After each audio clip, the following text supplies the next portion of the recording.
해석 결과의 신뢰성에 대한 이전의 과정에서 정적 구조 공학 해석을 위하여 유용한 기본 해석 기법들과 더불어 전처리 과정부터 후처리 과정까지의 기본 운용 과정을 단일 부품에 적용하면서 실행하였습니다.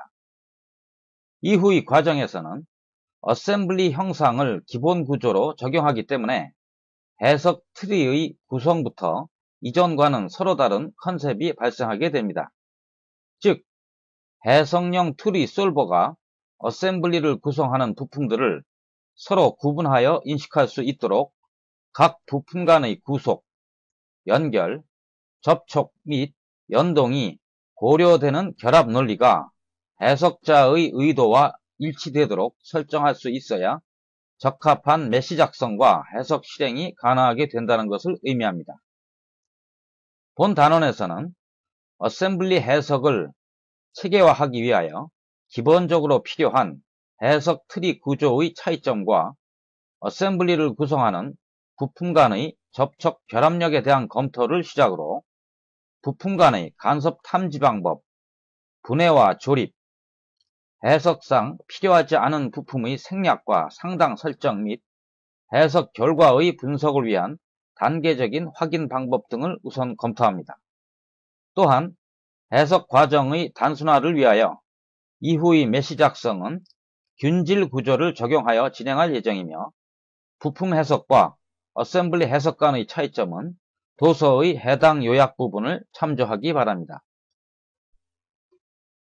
해석에 필요한 모델을 열어보도록 하겠습니다.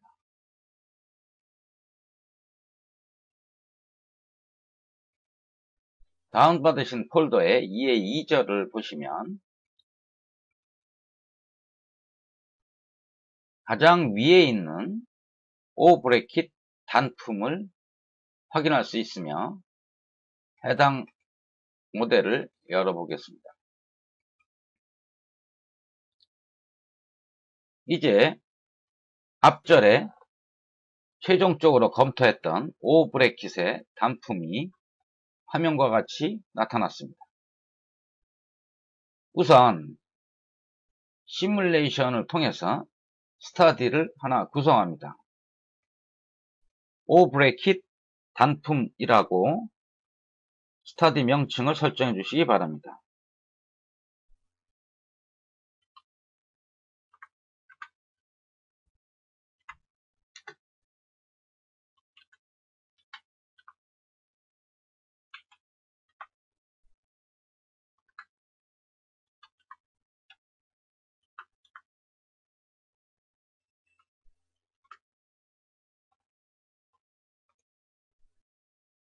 그러면 O 브래킷 단품에 대한 기본 트리가 구성되는 것을 화면에서 알 수 있겠습니다. 재질을 먼저 간단하게 설정을 해 주시고 엘로이 스틸로 그대로 적용합니다. 구속을 하부면에 고정 지오메트리 적용합니다.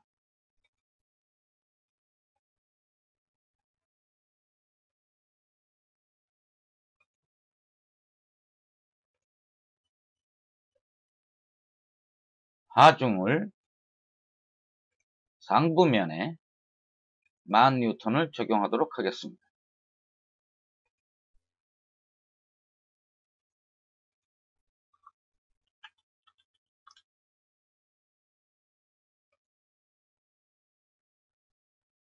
이처럼 설정하게 되면 하부면을 구속한 상태로 상부로 끌어올리려는 인장 하중이 발생한 것을 알 수가 있고요. 이제 메시 작성을 통해서 결과를 확인하도록 하겠습니다. 메시 작성은 기본, 표준, 하이 퀄리티인 상태로 하겠습니다. 실행을 통해서 해석 결과를 검토해 보겠습니다. 간단한 후처리를 통해서 일치되는 표현을 하도록 하겠습니다.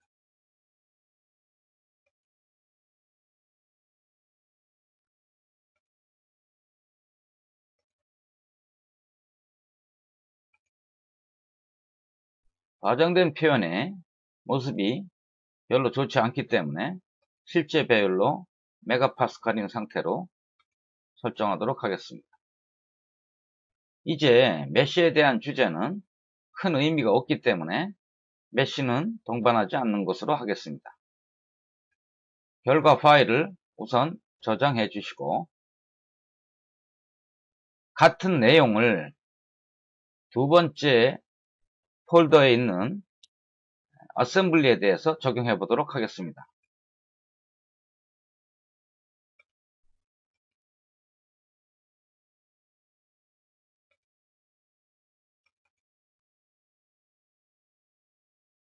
모델을 여실 때는 반드시 확장자가 SLDASM 이라는 확장자를 가지는 파일을 열어주시기 바랍니다.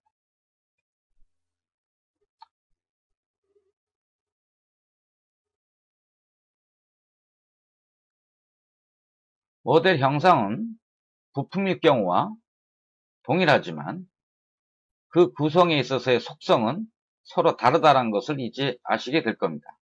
같은 방법으로 시뮬레이션에 스타디를 설정하여 이번에는 어셈블리라는 표현으로 O 브레이킷 어셈블리라 입력하도록 하겠습니다.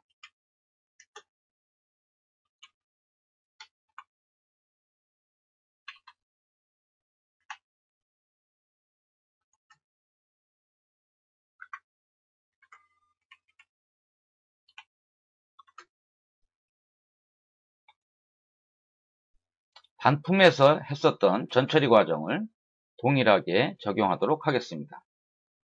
부품의 전체 재질을 단품에서 마찬가지로 엘로이 스틸로 그대로 적용해 주시고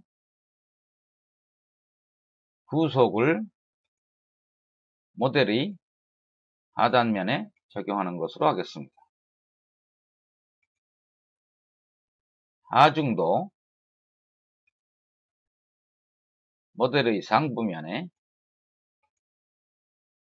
인장 하중으로 동일한 10,000N을 적용하도록 하겠습니다.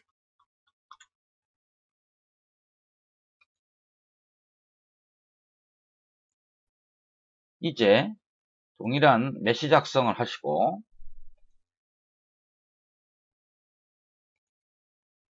실행하도록 하겠습니다.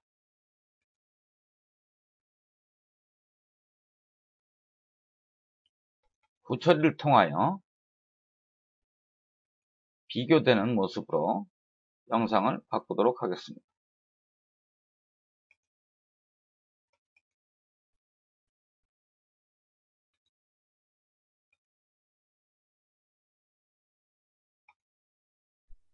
동일한 모델에 대한 어셈블리와 부품의 해석으로부터 그 결과를 확인할 수 있는데요.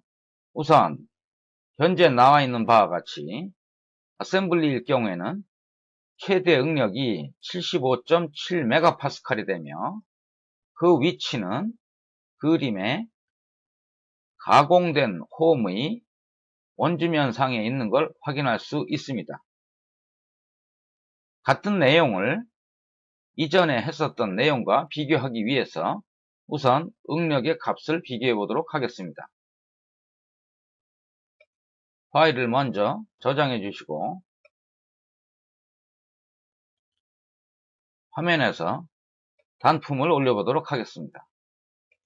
최근 문서로부터 동일하지만 어셈블리 단품일 경우에 바로 직전에 했기 때문에 이 항을 열도록 하면 되겠습니다. 이제 단품일 경우에 결과는 저장을 통해서 얼마로 나타난지 확인해 보니 75.7이었던 어셈블리와 비교해서 약 4MPa 정도의 오차가 발생하는 것을 확인할 수 있겠습니다. 또한 트리에서 O 브레킷의 모델 좌측에 어셈블리가 아닌 더 이상 열 수 없는 최종 상태의 모습을 보이고 있고 연결 아래도 마찬가지로 더 이상 적용될 수 없다는 플러스 기호를 확인할 수 없습니다. 이 두 부분을 정확하게 어셈블리일 경우와 검토가 되도록 해야 되겠습니다. 단품의 경우에는 본 틀에서 나타난 바와 같이 솔버는 전체의 모델을 단 하나의 구조로 인식하게 됩니다. 그러나 비교를 위하여 어셈블리 모델을 열어보시면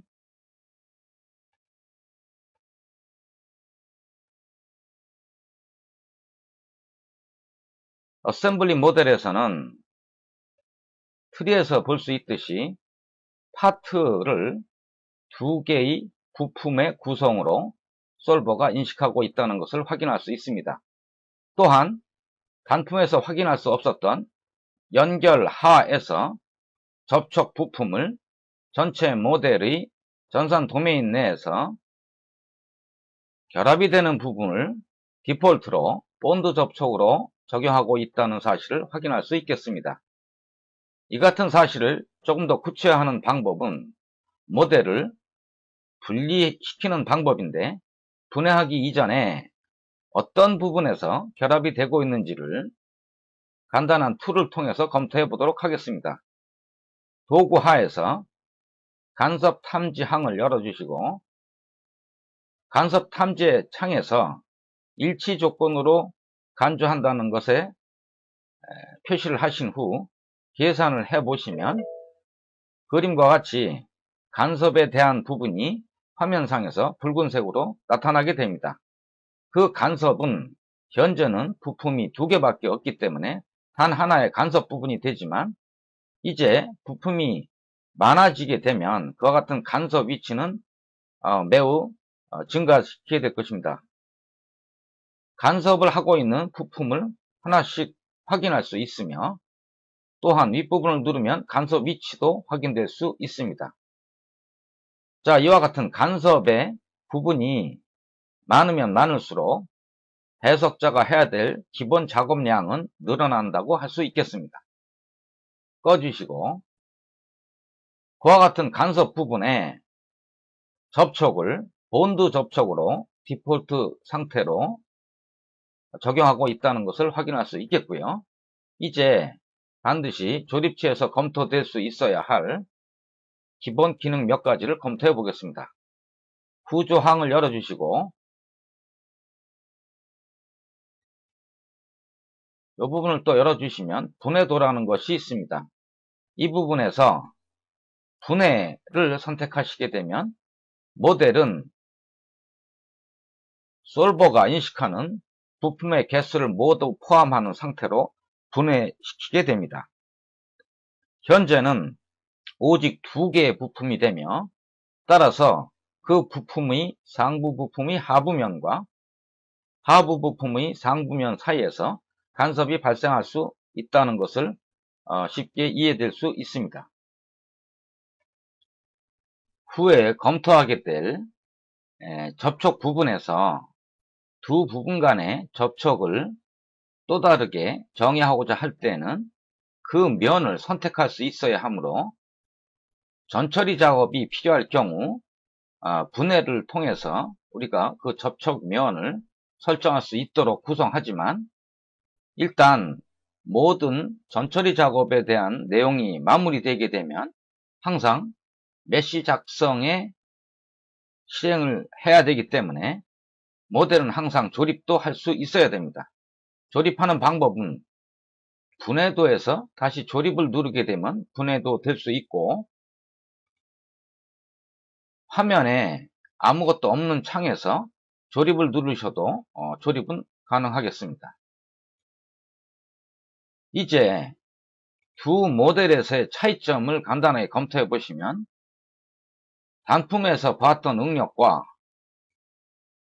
어셈블리에서 보고 있는 응력은 약간의 오차를 확인할 수 있는데요. 그러한 내용은 방금 전에 보았던 조립 부분에서의 결합력의 오차 때문에 발생한다고 생각할 수 있겠습니다. 그러나 그 오차가 10배라든가 또는 10분의 1에 해당하는 내용이 아니고, 오차 범위 한계 내에 있기 때문에 이제 복잡한 모델인 경우는 생산에 문제가 있기 때문에 단품으로 생산하고 그 단품들을 조립 또는 용접 등에 의한 본드 접촉으로 결합하여 활용할 수 있다는 것을 알 수 있으므로 조립체에서의 해석 내용이 단품의 경우와 거의 동일하다라는 응력 해석의 결과로 검토될 수 있다는 것을 알 수 있겠습니다. 동일한 구성의 3D 모델에서 살펴본 단품과 어셈블리의 내용으로부터 트리의 구조상 어셈블리일 경우는 단품과 달리 전체 모델을 2개의 또는 그 이상의 부품으로 구분해서 인식하고 있다는 사실이 있으며, 또 하나는 그 부품 간의 접촉에 적절한 접촉 조건을 부여할 필요가 있다라는 것을 예측할 수 있습니다. 또한 어셈블리일 경우에는 반드시 분해와 조립이 상시 가능해야 하며, 최종적으로 메시 작성 이전에는 반드시 어셈블리가 조립된 상태로 맞춘 다음에 메시 작성을 해야 되겠습니다. 아울러 어셈블리일 경우에는 작업량에 대한 검토로서 간섭 탐지의 기법을 자주 편하게 용이하게 활용할 수 있도록 해야 되겠습니다. 학습자에 따라서 그와 같은 내용을 반복적으로 한두 번쯤은 연습해 주시기 바랍니다. 본 모델에서 접촉부의 결합력에 대한 간단한 고차를 검토해 보도록 하겠습니다. 현재의 모델은 호환 메시인 상태에서의 결합력을 보여주는데, 그 결합력을 약화시키는 방법을 통하여 상방향으로의 변형량이 조금 더 증가하는 것을 확인할 수 있게 됩니다. 결합력을 낮추기 위해서 다음과 같은 설정을 검토합니다. 속성 하에서 비호환 결합 옵션을 간단으로 설정해 주시기 바랍니다. 또한 연결이 전체 접촉, 본드 접촉의 정의 편집에서 비호환으로 바꿔주시기 바랍니다. 그러면 현재의 변이 상태가 되는 9.89인 값으로부터 실행을 통하여 접촉력을 약화시키게 되면 상방향으로의 변형이 약간 증가하는 것을 확인할 수 있을 겁니다. 실행해 보시겠습니다.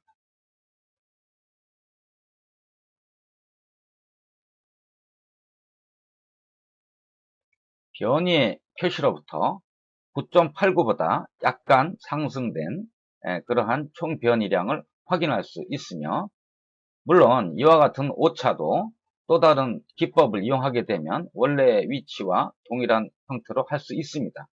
즉 비호환 메시도 적용될 수 있는 중요한 기법이 되며, 부품 간의 결합에 관련된 메시 작성이 실패될 때 유용하게 할 수 있는 기술로서 이때 발생할 수 있는 이와 같은 오차를 다음과 같이 속성 하에서 정확 또는 자동의 결합 옵션을 주게 되면 비호환 메시 결합일 경우에도 동일한 결과를 얻을 수 있는 것을 확인할 수 있습니다. 실행해 보시겠습니다. 변이의 검토로부터 동일한 결합 옵션의 내용인 강성을 그대로 유지하는 9.89의 최대 변이량을 확인할 수 있겠습니다. 이 이외에 다른 방법으로 결합부에서의 기존에 배웠던 메시 컨트롤 등을 적용하여 계산상의 오차 등에 대한 검토를 각자 시행해 보시기 바랍니다. 이제 동일한 모델에 대한 단일 부품과 어셈블리에 대한 검토가 모두 완료되었으므로 생성했던 오브레킷 현재의 상태를 삭제해 주시기 바랍니다.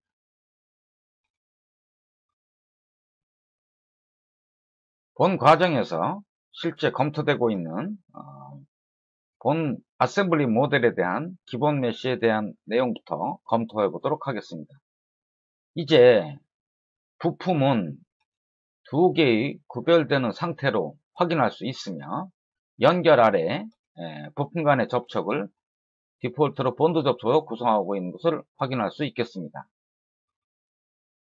재질은 AI304로 이전의 재질과 바뀌었다는 것을 확인할 수 있고 그 이외에 다른 설정사항은 동일한 상태가 되겠습니다. 제목하에서 기본 메시로 되어 있고 메시 작성을 해보시면 그 메시는 기본 메시 하에서의 디폴트 메시로 고려되고 있는 것을 확인할 수 있으며 경계가 보이지 않는 호환 메시인 것을 확인할 수 있고 그것의 내용은 정의 편집으로부터 호환 메시인 상태로 되어 있는 것으로부터 검토될 수 있겠습니다. 이제 실행을 통하여 응력을 검토해 보겠습니다. 현재 응력 상태는 75.8의 메가파스칼의 값이 되며 이것의 값을 이전에 배웠던 HA 메시의 검증을 통해서 검토해 보도록 하겠습니다. 신뢰성 있는 값을 검토하기 위하여 스타디를 활성해 주시고 메시 작성을 합니다. 거친 상태로부터 메시를 생성하고 역시 호환적인 메시의 구성이 되어 있다는 것을 확인한 후 실행을 통하여 반복적인 계산에 의한 신뢰성 있는 값의 도출에 대한 메시지가 나올 때까지 실행합니다. 다시 한번 실행해서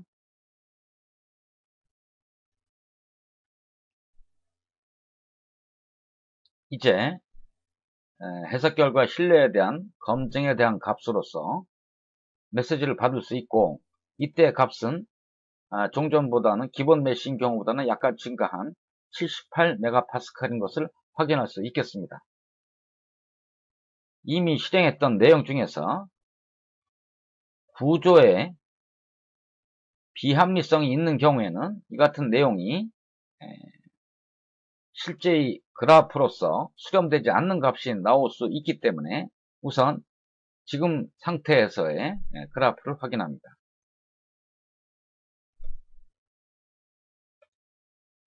현재 결과에 대한 어댑티브 수렴 그래프를 검토해 보시면 최대 폰미시스 응력은 그림과 같이 780 근처에 78메가파스칼 근처인 값으로 수렴된 것을 확인할 수 있겠습니다. 이제 모델의 편집을 통해서 본 모델에서의 구조적인 불안전성이 있는 휠렛이 하나 생략된 경우에 대한 검토를 하도록 하겠습니다. 이 경우 아주 간단한 피처 모델에 대한 편집이 있게 되며 그 같은 과정은 다음과 같이 간단하게 시행할 수 있습니다. 상면 하중 기본 메시 노필렛인 상태를 활성해 주시고 필렛을 잡아서 피처 편집을 선택합니다. 그러면 현재의 피처에 대한 필렛 부분에서의 대한 내용의 메시지가 나오게 되고 이건 잘못 들어갔군요. 4번 항의 모델 모서리를 삭제합니다. 그러면 우측 끝단에 있는 필렛만 사라지는 상태로 도면이 완성되게 되겠습니다. 이제 피처 편집을 마치시고 이 상태 하에서 수렴이 되지 않는 사항을 검토해야 되겠습니다. 알고리즘은 이미 들어있는 상태이므로 메시 작성을 통하여 출발을 거친 상태로 시작하고 2번 정도의 사이클을 검토해 보도록 하겠습니다.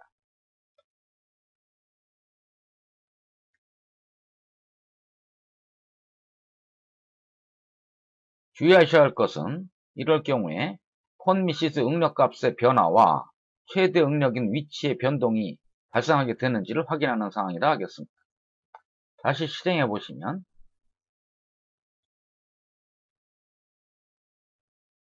응력값이 상당히 크게 증가하며 그 순간 최대 응력인 위치가 어딘가로 바뀐 것을 최종적으로 확인할 수 있으실 것입니다.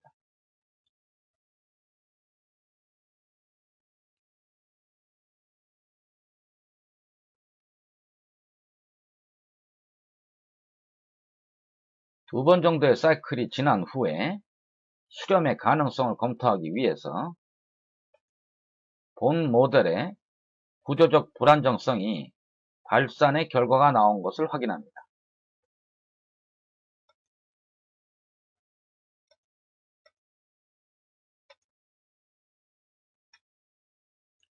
1차적으로 수렴되던 모습이 2차적인 발산이 발생하고 있다는 것을 확인할 수 있으며, 이로부터 본 모델인 경우에는 구조적으로 단 하나의 휠렛만 설정이 안 되더라도 해석 결과는 수렴될 수 없다는 그러한 사항을 보여주고 있습니다.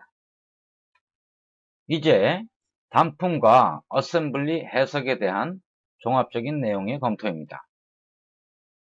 어셈블리일 경우에는 솔버는 구성되는 부품을 별도로 인식하고 있으며, 그 부품 간의 접촉을 기본적으로 본드 접촉으로 적용합니다. 또한 그 같은 사항에서 전처리 과정에 설정된 내용은 각 파트로 이전되어 들어가게 되며, 그 같은 내용을 부품이 많을 경우에는 그 파트만 열어서 확인하는 것을 가능하도록 합니다. 현재의 결과는 어댑티브 수렴이 되지 않는 구조적인 불안정성이 있는 결과로, 해석 결과의 응력 결과를 나타내 보시면 최대 응력인 위치가 다른 해석과는 달리 이전돼서 이 원 안에 있던 내용이 아니고 우측 끝에 휠렛이 없는 부분으로 이전되었으며, 그 값은 실질적으로 수렴되지 않는 값을 보여주고 있는 것을 확인할 수 있겠습니다. 시행하지 않은 마지막 세 번째의 스터디는 각자 실행하셔서 그 제목에 맞도록 기본 메쉬인 노필렛을 생성하시고, 노필렛인 상태에서 해석을 완료하여 검토해 주시기 바랍니다. 두 번째 해석 모델인 플라이어 모델을 열어보도록 하겠습니다.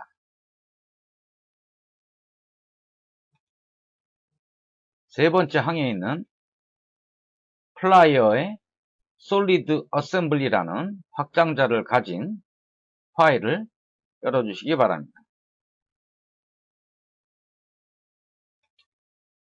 활성화된 모델로부터 확인할 수 있는 해석을 위한 공학적인 직관이 필요한데요. 본 모델은 물림 조각을 포함하여 두 개의 암과 또 하나의 부품인 핀을 가지고 있는 어셈블리 모델이라 할 수 있겠습니다. 직관적으로 우리는 플라이어 모델에서의 응력의 최대인 위치라든가 크기를 검토하는 것을 원하기 때문에 물림 조각에 대한 내용은 해석에 포함하지 않기를 원합니다. 이러한 모델을 필요 없이 너무 많이 포함하게 되면 전산 메모리를 더욱 크게 활용해야 되는 부담을 안게 되므로 해석에서 필요하지 않은 내용은 과감하게 삭제하거나 생략하시는 것이 좋겠습니다. 그러나 그와 같은 생략은 모델링 피처의 변형을 의미하게 되므로 솔버를 약간 당하게 만드는 그런 경우가 있게 되므로 주의하셔야 될 것입니다. 자, 이제 어셈블리에서 가장 최초로 해야 되는 내용인 간섭 탐지를 검토해 보겠습니다. 도구 하에서 간섭 탐지를 택하여 일치 조건으로 계산해 보면 검토 결과 총 5개의 간섭 위치가 발생한 것을 확인할 수 있겠습니다. 검토를 해보시면 첫 번째 간섭은 그림의 붉은 위치에서 발생하고 있으며, 그것의 발생에는 암1과 핀과의 간섭인 것을 확인할 수 있겠습니다. 마찬가지로 다른 부분도 검토가 될 수 있는데, 현재의 어셈블리에서는 이 부분에 대한 간섭은 해석에서 제외시킬 내용이므로 실제적으로는 간섭은 암과 암2 간의 간섭 및 암과 핀 또는 암2와 핀 간의 간섭 세 부분이 활성화되어야 되겠습니다. 따라서 현재 간섭 검사는 5개 항이 나왔기 때문에 플랫이 들어있는 간섭은 해석에서 제외시켜야 하겠습니다. 어셈블리 부품 모델의 생략이 있는 경우에는 해석에서는 그 부품을 생략하고 할 수 있겠지만 그것이 없는 상태로 그것에 상당하는 이전의 상태에 대한 설정이 없으면 솔버는 처음부터 그 부품이 없는 것으로 간주하여 해석을 하게 됩니다. 따라서 가장 중요한 내용 중에 하나로서 부품에 생략이 있다면 원래 생략되기 이전의 상태에 대한 상당 설정을 완료해야 한다는 것입니다. 즉, 부품이 모델에서 생략되었을 때 없는 상태에서 상당 설정이 없다면 솔버는 원래부터 그것이 없는 상태에 대한 해석을 하게 되므로 실제의 해석과 다른 내용이 될 것입니다. 모델의 일부품을 생략하고자 하는 방법은 다양한 방법이 있습니다. 그리고 그와 같을 때 솔버가 인식하는 내용도 서로 다르게 되므로 그 같은 경우를 먼저 검토해 두어야 되겠습니다. 간섭 검사를 마치시고 생략을 하는 방법은 생략하고자 하고 싶은 모델을 눌렀을 때 그 모델이 그래픽상에서 나타납니다. 본 경우에는 이것을 아예 삭제할 수도 있고 또는 기능을 억제해서 솔버가 인식하지 못하도록 하는 방법이 있겠습니다. 삭제하게 되면 화면에서 없어지며 모델 형상의 변형을 의미하므로 솔버는 당황을 하게 됩니다. 따라서 지금 경우에는 위쪽에 있는 기능 억제를 활용하도록 하겠습니다. 기능 억제를 활용하더라도 솔버는 그것이 없는 상태로 인식하게 되므로 모델의 변형은 주지 않는 것이라 하겠습니다. 자, 지금과 같이 기능 억제를 눌러보시면 플랫에 대한 형상은 없어지고 이 상태는 플랫이 없는 것으로 솔버가 인식하게 되기 때문에 다시 한번 도구의 간섭 탐지를 해보시면 계산하였을 때 간섭의 내용이 플랫과의 간섭은 생략된 3개의 간섭만 나타나는 걸 확인할 수 있겠습니다. 이제 모델을 해석을 위한 준비가 마쳐졌으므로 시뮬레이션 해석을 시작할 수 있겠습니다. 시뮬레이션 하에서 스터디를 작성하여 교재에 있는 바와 같이 구성해 주시기 바랍니다. 스터디의 명칭을 플라이어라고 설정해 주십시오.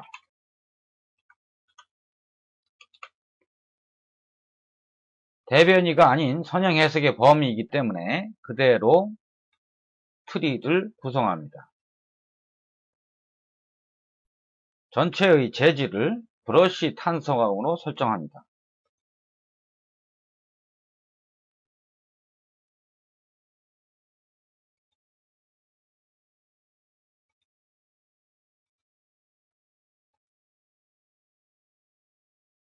부품 간의 접촉에 있어서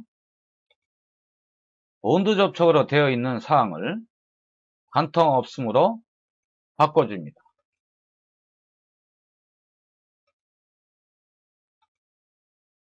관통 없음으로 전체 접촉을 바꿔주는 이유는 본 모델에 있어서의 기능은 후방의 면에서 적용된 하중이 앞부분과의 연동을 이루어줘야 되는데 어떠한 접촉 부분이라도 본드로 붙여주는 고정된 모습이 된다면 연동 구조가 활성화될 수 없으므로 모든 구조의 접촉은 관통 없음으로 바꿔준다라는 것을 의미하게 됩니다. 생략된 모델에 대한 물림 조각이 있던 부분은 원래의 모습에서는 그 부분에 물림 조각이 있었기 때문에 거동이 있을 수가 없고 따라서 물려져 있던 본 모델의 접촉면은 이동될 수 없으므로 본 모델에서의 고정 지오메트리 구속으로 상당 설정해 주어야 되겠습니다. 따라서 물려져 있던 플랫과의 접촉되는 면 두 부분을 설정하여 고정 지하미 트립 구속을 설정합니다. 해석을 위해서 최종적으로 외부 하중이 있어야 하므로 외부 하중을 하중해서 후방의 두 부분에 그림과 같이 상하 방향의 압축 하중이 적용될 수 있도록 선택하고 그 크기를 225N으로 설정합니다. 해석을 위한 준비 작업은 그것만으로 충분하고 추가되는 구속 조건은 없으며 이제 메쉬 작성을 통해서 메쉬를 생성해 보도록 하겠습니다. 메쉬는 세밀한 상태의 곡면이 있는 부분에서의 메쉬 작성이 좀 더 세분화될 수 있도록 곡률 기반을 선택합니다. 그러나 너무 메쉬의 양이 밀도가 커질 수 있으므로 1차 요소로 해석하는 것으로 하겠습니다. 메쉬 작성합니다. 이제 메쉬의 모습을 보면 곡면이 되어 있는 부분에 메쉬 밀도가 상대적으로 증가하여 곡면의 형상을 조금 더 상세하게 보이고 있다는 것을 확인할 수 있겠습니다. 준비 과정이 모두 마무리되었으므로 실행을 하도록 하겠습니다. 실행 결과에 대한 간단한 후처리를 해주셔야 되겠고요. 과학기호법 두 자리로 설정합니다. 변형 배율은 실제의 모델에서 두 개의 암 부품이 서로 접촉할 수 있으므로 그대로 1로 하시는 게 좋겠습니다. 만약에 두 개의 암이 서로 겹쳐지는 모습이 나타나시는 분은 변형 배율을 1로 바꿔주시기 바랍니다. 응력의 설정에서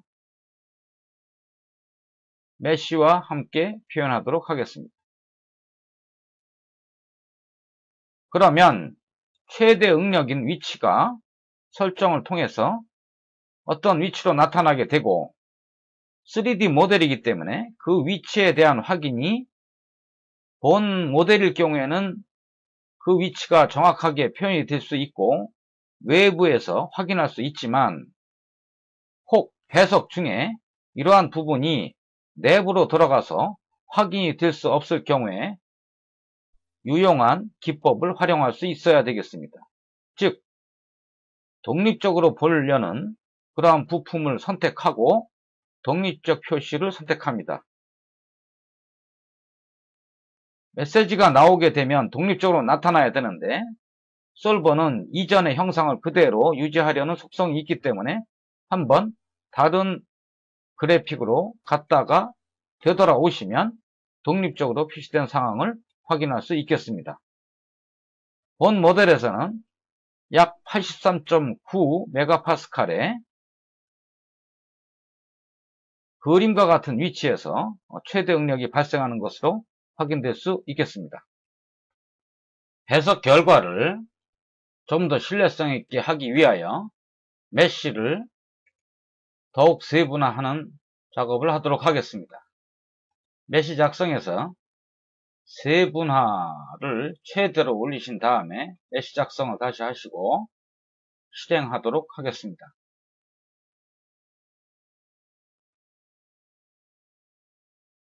실행 결과 최대 응력인 위치가 디폴트인 메쉬 경우보다 약간 변경되는 것을 확인할 수 있으며 그 위치가 현재의 3D 모델 하에서 검토될 수 없으므로 독립적 표시를 통하여 확인할 수 있도록 합니다. 즉 94.7MPa이 나타날 수 있는 상부암을 독립적 표시해 주시고 독립적 표시의 내용을 나타날 수 있도록 검토합니다. 그러면 94.7이라는 최대 응력인 위치는 그림과 같이 미세 해석인 경우 하단에 발생하게 되며 이 같은 위치에 대한 검토가 좀 더 세분화된 정확한 결과로 추정될 수 있으므로 이제 모든 해석을 미세 해석에서 진행합니다. 스타디를 복사하여 사본을 만들고 그 사본의 이름은 하중을 2배 적용한다는 의미로서 곱하기 2의 설정으로 사본을 만들게 됩니다. 이제 스타디의 제목과 일치되도록 정의 편집을 통하여 하중의 값을 2배인 450으로 적용합니다. 동일한 2배인 하중에서의 실행을 검토하고 이제 얻어진 결과들의 검토를 위하여 우선 저장하도록 하겠습니다. 커맨드 매니저의 결과 비교를 통하여 수행했던 볼 결과를 검토해 보도록 하겠습니다.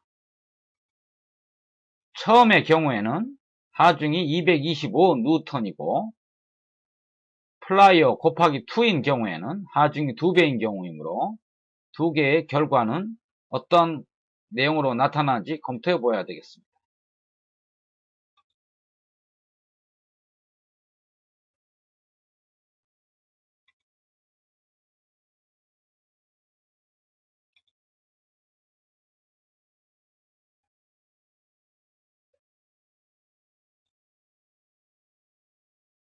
검토 결과 하중이 2배가 된 경우에는 계산된 응력도 94.7로부터 189의 값이 되어 2배가 된 것을 확인할 수 있겠습니다.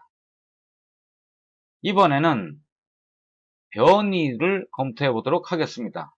역시 커맨드 매니저의 결과 비교를 통하여 볼 결과를 선택하고 응력이 아니고 변이를 두 스타디에서 비교 검토하는 것으로 설정합니다. 역시 하중이 2배가 된 경우가 그것의 절반이었던 하중일 때의 약 0.4로부터 0.8로 비례적으로 2배가 된 것을 확인할 수 있겠습니다. 이 내용은 일반적인 탄성 한도의 범위 내에서 항복 강도에 이르지 않았을 경우를 정적 구조 해석에서 계산하게 되며 결국 선형적인 변형의 내용으로서 하중이 2배가 되면 응력과 변이도 2배가 된다는 결과를 검토하게 되고 이 같은 내용을 선형 범위의 정적 구조 해석이라 말할 수 있겠습니다. 변형에 대한 결과 분석을 위하여 플롯을 추가하고 그로부터 얻어지는 내용을 검토해 보도록 하겠습니다.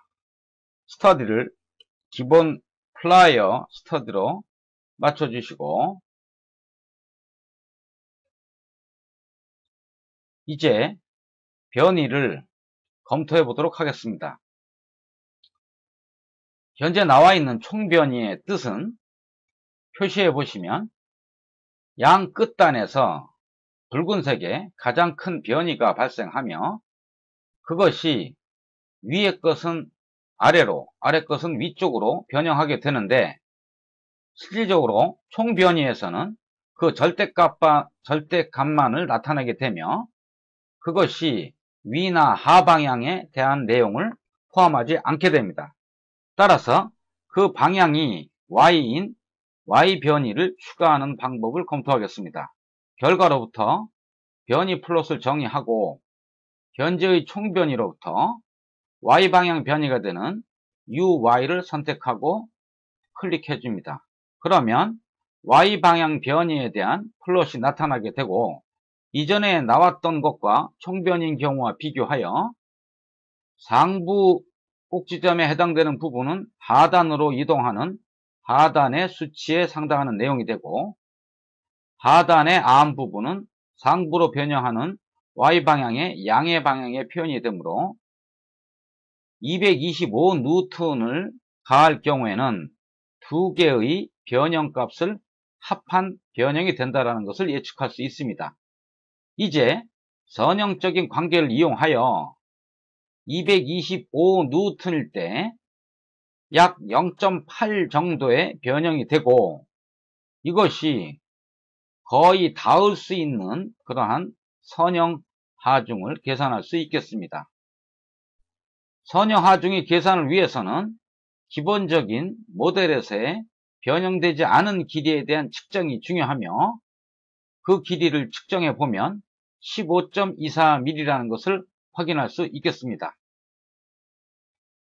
이제 측정을 통하여 끝 부분이 닿을 수 있는 하중을 선형적으로 계산하기 위해서 원래의 변형 이전의 거리를 측정하도록 하겠습니다. 메쉬를 표시하시고 메쉬 하에서 두 부분의 거리를 측정해 보도록 하겠습니다. 엣지와 엣지의 거리를 측정하는 사항이 되며, 도구 안에 있는 측정을 선택합니다. 측정 도구의 줄자 모양이 나오게 되고, 이전에 해봤던 바와 같이 이 부분과 이 부분을 클릭하여 그 거리가 15.24mm인 것을 확인할 수 있습니다. 이제 비례식을 이용하여 225 대 0.8은 X 뉴턴 대 15.24라는 비례식에서 두 끝부분이 서로 닿을 수 있는 하중의 크기를 계산할 수 있겠습니다. 계산 결과 약 4280의 하중값을 계산할 수 있으며, 이것을 적용하는 추가적인 대변이 해석을 해보도록 하겠습니다. 그러나 본 과정에서는 응용 부분이 아니므로 비례적인 대변이 해석으로 제한하여 하도록 하겠습니다. 측정을 끄시고 또 다른 스터디를 활성화합니다. 본 과정의 내용은 비례 대변이의 계산이므로 그 스터디 명칭에서 플라이어 다음에 비례 대변이라는 명칭을 집어넣도록 하겠습니다.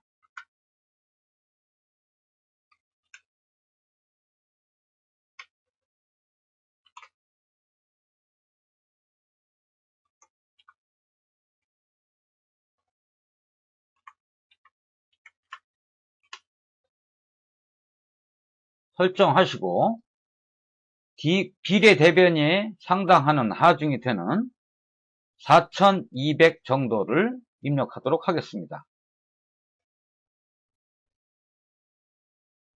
값을 계산된 4200N 정도로 하시고 적용을 한 후 실행해 보시면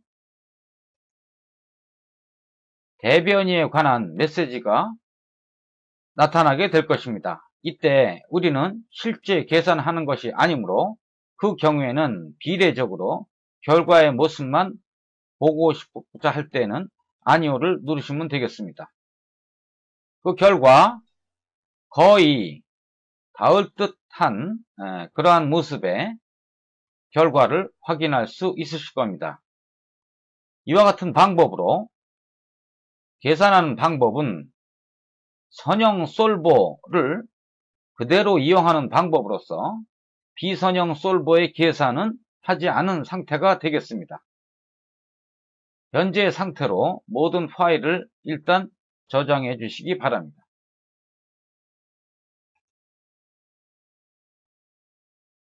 4200N 정도의 닿지는 않지만 거의 닿는 정도의 하중을 주었을 때에는 끝부분에 서로 닿는 그러한 현상까지는 도달하지 않게 됩니다. 그러나 이 값보다 좀 더 진행시키게 되면 끝부분은 서로 접촉을 하게 되므로 이제 추가적인 내용이 필요하겠습니다. 비례대변이 하에서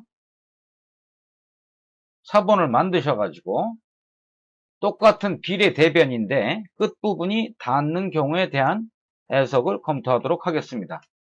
비례대변이 2로 입력을 해 주시고 끝부분이 닿는 내용이 나타나게 되기 때문에 그 부분에 대한 추가적인 접촉 설정이 필요합니다.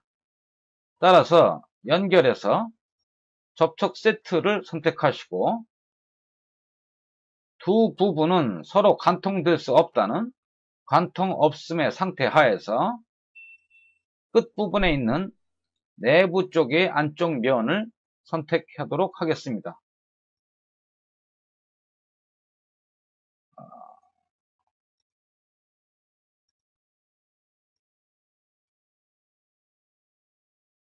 접촉 세트를 완료를 해주시면 접촉 부품 이외에 추가 설정한 접촉 세트에 대한 설정을 확인할 수 있겠습니다. 이제 하중을 서로 닿을 수 있는 상태로 값을 증가시켜 보도록 하겠습니다. 충분하게 5000 정도를 입력하도록 하겠습니다.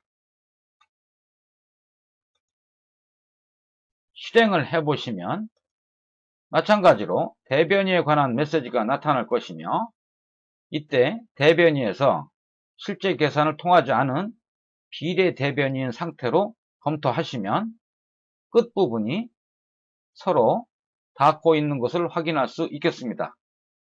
이와 같이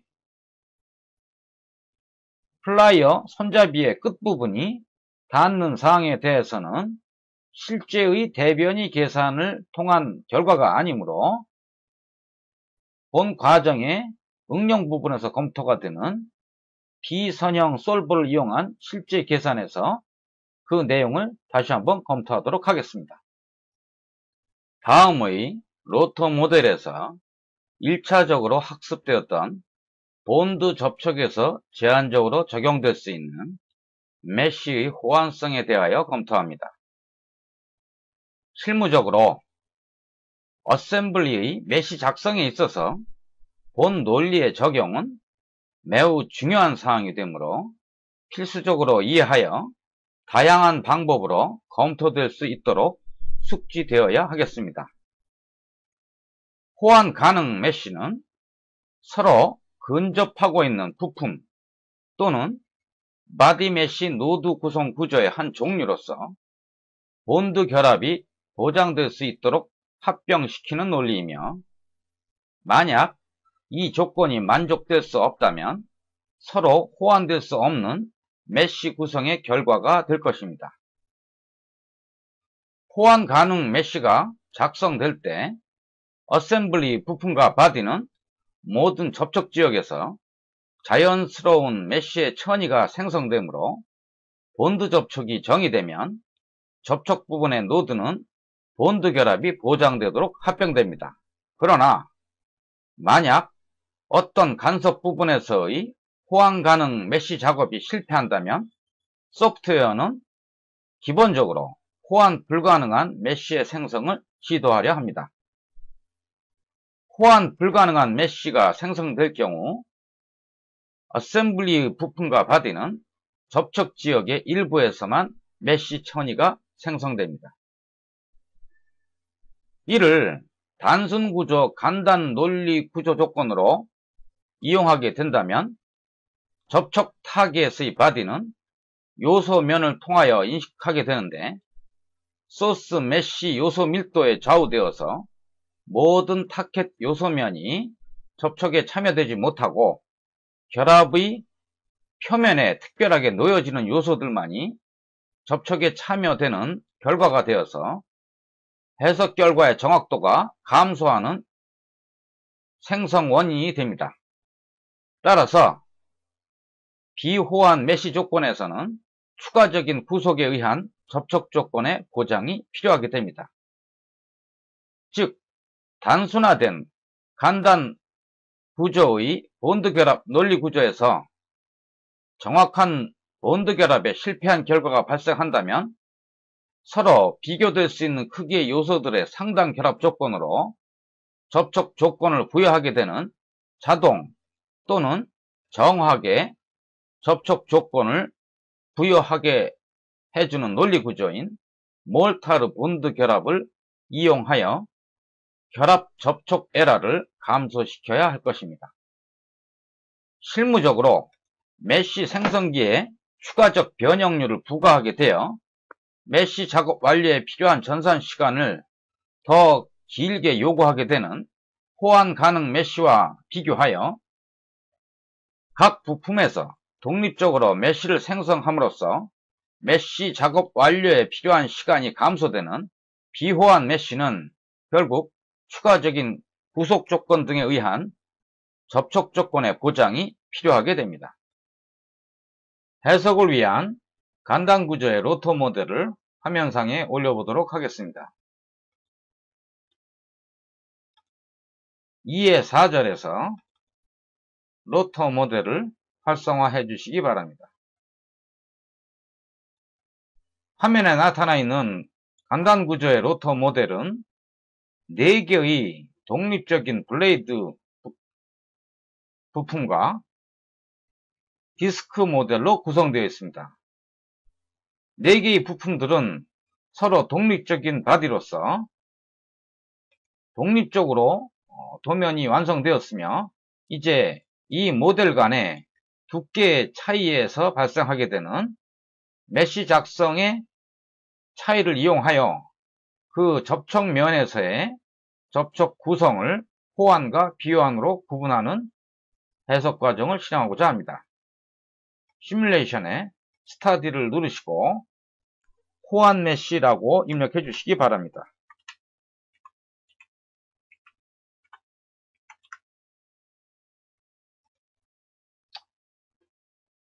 스타디의 트리에서 검토하시면 로터 안에서 독립적인 5개의 솔리드 바디를 확인할 수 있을 겁니다. 연결 하에 있는 부품 접촉을 열어보시면 전체 접촉의 정의 편집에서 본 스타디의 내용과 맞도록 본드 접촉의 호환 가능한 메쉬가 된 것을 확인하시기 바랍니다. 구속을 고정 지오메트리로 설정하셔서 축 하단의 면에 고정 지오메트리를 설정합니다. 하중은 외부 하중에서 원심력 하중을 선택하시고 원심력의 기준을 모델의 엑시스 1으로 설정하신 후 각 속도를 1레디안/섹으로 설정해 주시기 바랍니다. 서로 다른 메쉬를 설정해야 되기 때문에 그림의 블레이드 부분을 상대적으로 메쉬 밀도가 높은 컨트롤을 적용하도록 하겠습니다. 메쉬에서 메쉬 컨트롤을 적용하고 그 선택 요소로 독립적인 부품이 되는 4개의 바디를 선택해야 되겠습니다. 맨 위에 것을 제외한 익스트루드 4부터 아래에 있는 4개의 블레이드를 그림과 같이 선택하신 후 2.3에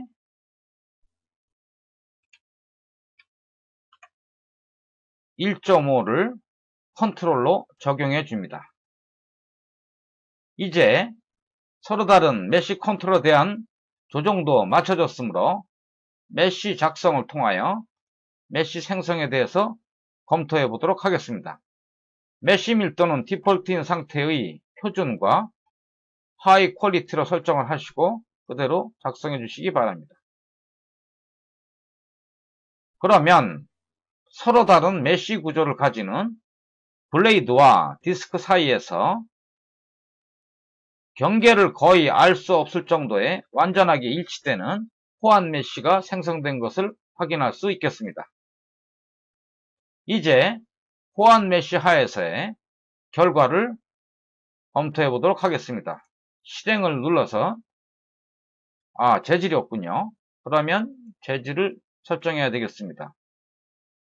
교재에 있듯이 알로이 스틸을 적용하는 것으로 합니다. 실행을 통하여 해석 결과를 검토합니다.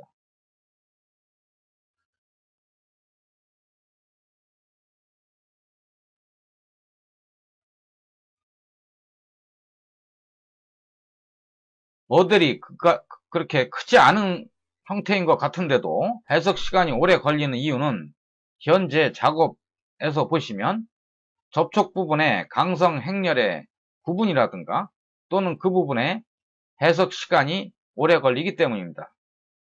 나타나 있는 모델은 해석 결과에 과장된 표현이므로 실제 배우를 선택하여 원래의 모습으로 간단화시킵니다. 폰 미시스 응력이 값이 나타나지 않은 경우에는 다시 후처리해서 재설정하여 지정을 선택하시면 나타날 수 있습니다. 과학기호법에 두 자리를 적용합니다. 이후 메쉬의 상태를 비교 검토해서 검토하기 위하여 설정하에서 불연속과 메쉬의 내용을 같이 넣도록 하겠습니다. 또한 변이를 표시하셔서 변이의 내용도 실제 배율로 검토해 주시기 바랍니다. 그러나 여기에서는 메쉬는 같이 표현하지 않는 것으로 하겠습니다. 자, 이제 호환 메쉬에 대한 결과가 완성되었고 그 내용을 일단 저장해 주시기 바랍니다.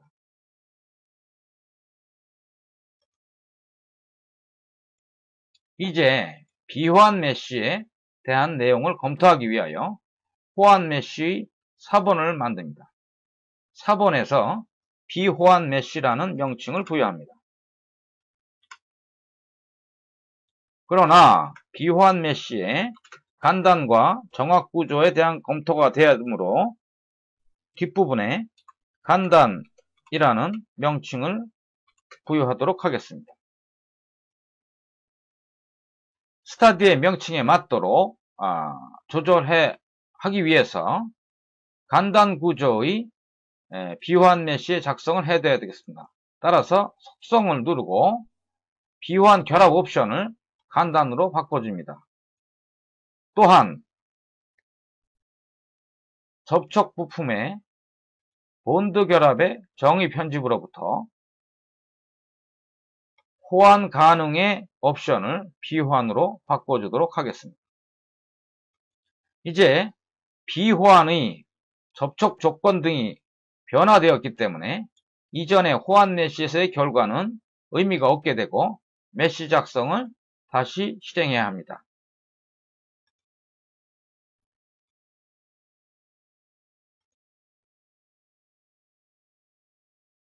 생성된 결과를 보면 메쉬 컨트롤은 적용되었으나 경계 부분에서 서로 호환되지 않는 그러한 메쉬의 구성이 된 것을 확인할 수 있겠습니다. 실행을 통하여 그 결과를 도출해 보겠습니다.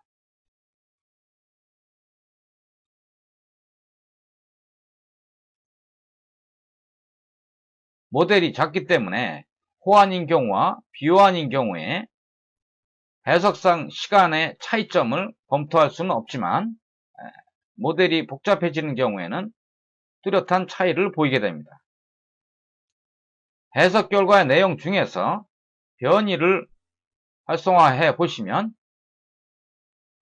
3개의 블레이드는 거의 비슷한 그러한 모습으로 나타나는데 단 한 개의 모델에서 다른 블레이드와 다른 결과를 보여주는 것을 확인할 수 있습니다. 실제로 접촉이 동일한 강성으로 접촉되었다면 이 같은 현상은 나타날 수가 없는데 이러한 현상이 보여지는 것이 단순 논리 구조의 비호환 결과의 에러인 경우라 하겠습니다. 과장되게 조금 더 확실히 알기 위해서 이 경우에 자동으로 적용합니다. 그러면 다른 블레이드는 수직한 상태로 그대로 유지하지만 색상이 다른 하나의 블레이드에서 과장된 표현이긴 하지만 이쪽 방향으로 넘어가 있는 상태를 확인할 수 있겠습니다. 이 같은 것이 간단 구조의 비호환 메시에서 발생하는 결과의 해석 결과의 에러가 되며 이제 이 같은 것을 몰타르 해석 논리를 적용하여 정상인 방향으로 검토해 보도록 하겠습니다. 비호환 메시를 4번을 만들어서 비호환 메시의 간단 구조가 아니고 정확 구조로 바꿔주시기 바랍니다.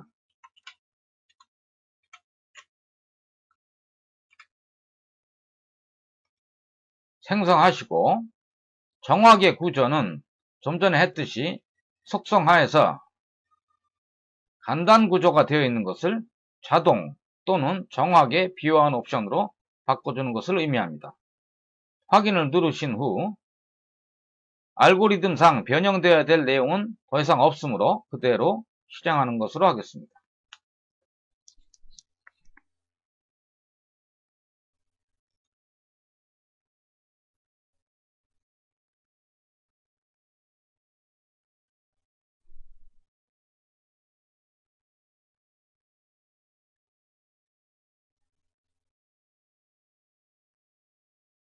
차후에 있게 되는 복잡한 모델에서 이와 같이 러닝 타임이 길어질 경우에는 해석되고 있는 시간은 영상에서 제외하는 것으로 하겠습니다. 변이를 표시해 보시면 이제 그 내용이 호환 메시인 경우와 같은 형상을 띠고 있는 것을 확인할 수 있겠습니다. 따라서 비호환 메시에서의 결과에 신뢰성 에러가 극복되어 정상과 같은 형태의 결과가 도출된 사항을 확인할 수 있겠습니다. 모든 사항의 파일들을 저장하시고 해석을 마치도록 하겠습니다.